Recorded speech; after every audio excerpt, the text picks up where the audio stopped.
Commemorations to mark the War of 1812, a defining period in Canadian history, continue. Bicentennial celebrations are underway, and for the next couple of years, events, exhibitions, festivals, and reenactments will bring these battles to life.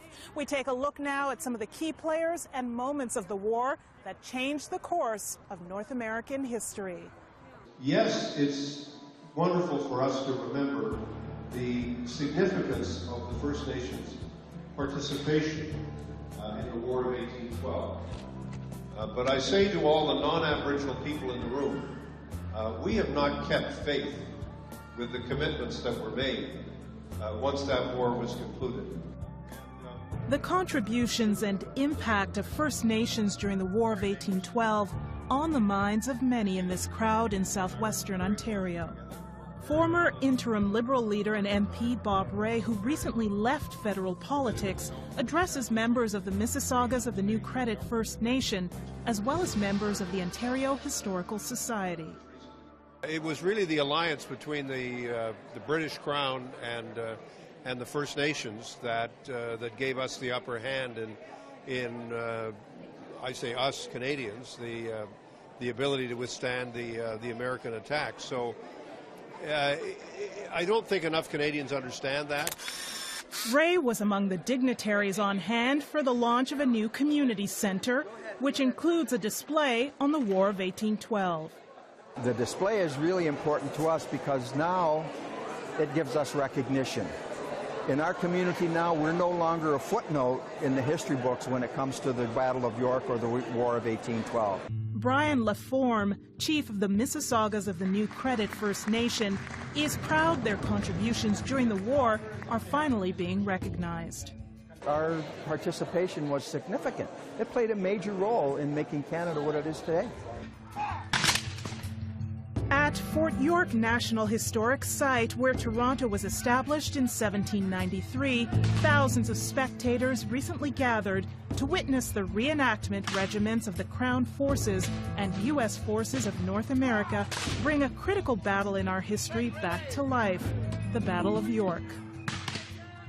It is here that on April 27, 1813, the town of York, present-day Toronto, but back then the capital of Upper Canada, was attacked and captured by American forces, made up of some 2,600 soldiers and sailors compared to the 1,000 officers, First Nations warriors, militiamen, and volunteers on the British side.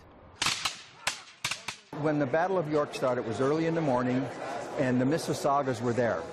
And we met the Americans, and the British had left the area, so it was up to the Mississaugas to hold that position. Unfortunately, we weren't able to. We were outnumbered, but we were there. We were the first ones to make contact with the Americans.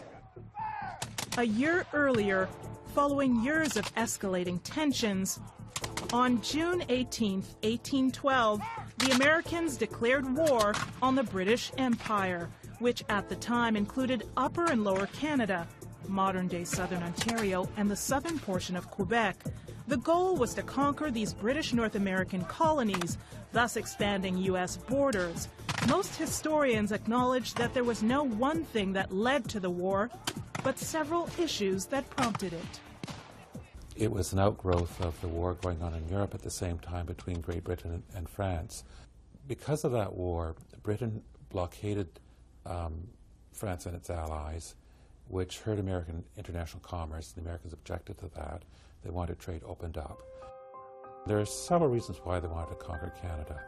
You get people like President James Madison, who wanted to conquer Canada because he wanted to deprive Britain of access to North American goods that didn't come from the United States.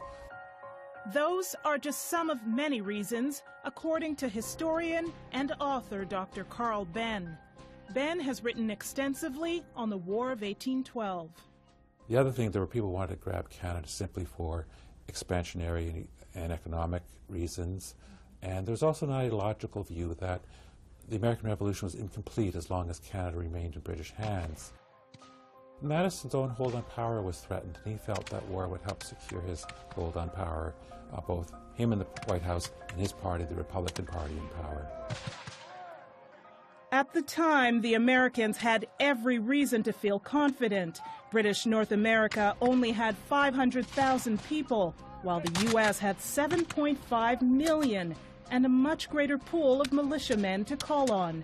The Napoleonic Wars were still raging in Europe, and the Brits could spare few soldiers. But in spite of their numbers, the U.S. had not prepared well enough to take on the world's greatest naval power. But the American strategy was to invade Canada at weak points, or to invade Canada at multiple points at once, because the British defending force was badly outnumbered. They thought the Canadian population would welcome an invasion. The Canadian population didn't. The British Army was more efficient than the Americans predicted. Back at Fort York, retracing what happened after the battle there, the Americans burned down several structures, including the Parliament buildings and the Lieutenant Governor's home. They destroyed the town's printing press, stole books from the library, ransacked private homes and businesses, and freed those in jail, all before withdrawing. In the wake of the 6-hour battle were a number of casualties on both sides. Hundreds lost their lives. Despite all this, the American victory did not pan out strategically, since York was far less important in military terms than Kingston, which was about 250 kilometers east, and where the British naval fleet was based on Lake Ontario. In the aftermath of the War of 1812, the Rideau Canal, a UNESCO World Heritage Site, was built for strategic military reasons, as a supply line to defend Canada. It was completed in 1832 and runs from Kingston Harbour through the Rideau River Valley to Ottawa.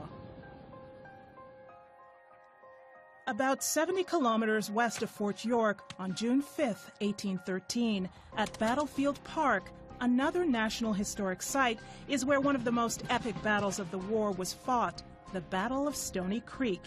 It was not only a victory for the British, but marked a critical turning point in the defense of Upper Canada. It was the most advanced position American forces were able to get to on the Niagara frontier. The Battle of Stony Creek is the one that stopped the advance of the Americans. It resulted in a complete turnaround when American forces retreated and eventually crossed back over the Niagara River and into the United States. During the conflict, battles on land in British North America were concentrated along the Great Lakes and Lake Champlain, as well as along the St. Lawrence, Niagara, Detroit, and Richelieu rivers. Naval warfare unfolded on the Great Lakes and in the Atlantic Ocean. The Niagara Peninsula in Ontario was one of the most disputed battlefronts during the war. Here is where the first major land battle was fought, the Battle of Queenston Heights. It's where the most troops were deployed, where the most lives were lost, and it's here that legendary Major General Isaac Brock was killed as he led British forces, Canadian militia, and Six Nations allies during intense fighting. The Brits went on to win that battle, but the loss of the much-revered Brock was a major blow. The Americans crossed the border in all 3 years of the war in the Niagara Peninsula. In 1812, their major thrust was at Queenston Heights. They were defeated then. It was a very important victory for the British in that it secured Canada at the end of the first year of the war. More than 30 Native nations participated in the war, led by the Shawnee chief Tecumseh. The First Nations Confederacy fought alongside the British. Well, Tecumseh was a young Indian chief who was able to bring the chiefs together for one specific purpose. Other chiefs have tried and weren't successful at it. But he was, for some reason. He had that charisma. There was something special about him. And he was able to do that. He was able to get us all together and fight for one common cause. Determined to preserve their homeland and cultural heritage against American expansion, they joined the British. The role of the Six Nations warriors was critical, some say indispensable. Like Brock, Tecumseh has become an icon and heroic figure of the war. He was admired and respected by the British and his First Nations warriors. His last battle was the Battle of the Thames at Chatham, Ontario. Clothed in traditional native garments, he was killed leading his warriors in a final stand against the invading Americans. The Battle of Fort York, the Battle of Fort George, the Battle of Chateauguay, just some of the many hostile and deadly encounters that raged over the course of 3 years. Another that stands out in history is the Battle of Beaver Dams, during which Laura Secor's heroic actions helped the British to secure victory. She overheard American officers discussing plans for an impending attack and rushed off to warn British forces. Back in Stony Creek, we come across a memorial, the Lions Monument at Smith's Knoll, where the remains of 23 unknown soldiers who fought and died in the Battle of Stony Creek are buried. It's a sobering reminder of the thousands of lives lost during the war. It can be said that despite the significant number of casualties, the wins and losses on both sides throughout the conflict, the people remained on a steadfast mission to defend their borders. And there was a tremendous amount of diversity in the defending force. The black population in Upper Canada tended to be quite willing to fight because they felt their conditions here were better than they were in the United States, although they certainly were far from equal and far from appropriate.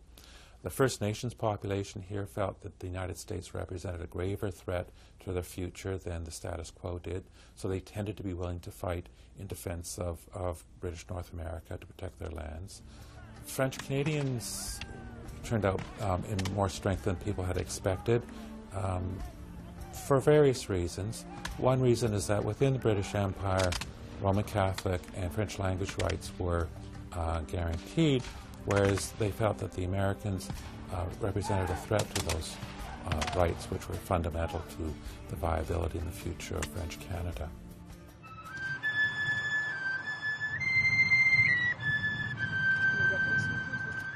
Dr. Ben notes both sides wanted an end to the war if national dignity could be maintained. The United States was not going to achieve its objectives in the war. That was very clear. So they were motivated to end the war. And the British had more or less achieved their objectives, which fundamentally was not to give up anything to the Americans, not to make any concessions on the high seas, not to lose any Canadian territory. The end of the armed conflict came with the negotiation of the Treaty of Ghent, signed on Christmas Eve in 1814. It re-established the borders and eventually helped settle the disputes between the United States and British North America. The treaty was eventually ratified on February 16, 1815. Essentially, Britain won the War of 1812. Basically, the treaty was a treaty to return to the status quo of 1811, which was the British war objective from the very beginning, whereas the American war objective was to completely upset the status quo through conquest, through forcing concessions in international trade, and that sort of thing. The one wrinkle is that Britain had native allies who lived in the United States, and they wanted to achieve an independent homeland in what's basically today Michigan and Wisconsin and neighboring regions. They did not achieve that.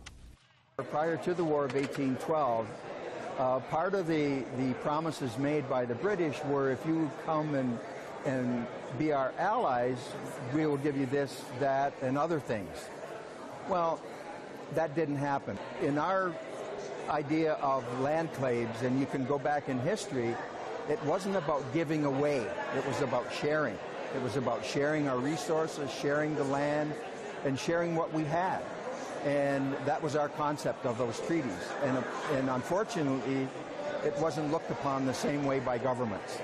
The people who were the government and became the government of the day never really acknowledged the deal that was made and the importance of the relationship. And so there is, I think, a sense of betrayal and a sense that the recognition that we're getting now because of the 200th anniversary is really long overdue.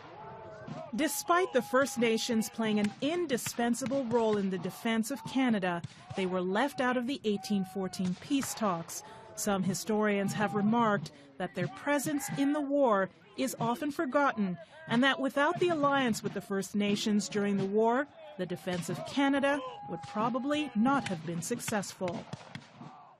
The end of the war laid the foundation for Confederation, for which Canada will celebrate its 150th anniversary in the year 2017. Had Britain not successfully defended its North American colonies during the War of 1812, this country, as we know it, would not exist as a free and independent nation. 2 centuries of diplomacy between Canada and the United States have built a legacy of peace and friendship. Reporting from historic Fort York in Toronto, Ontario, I'm Heather Seaman.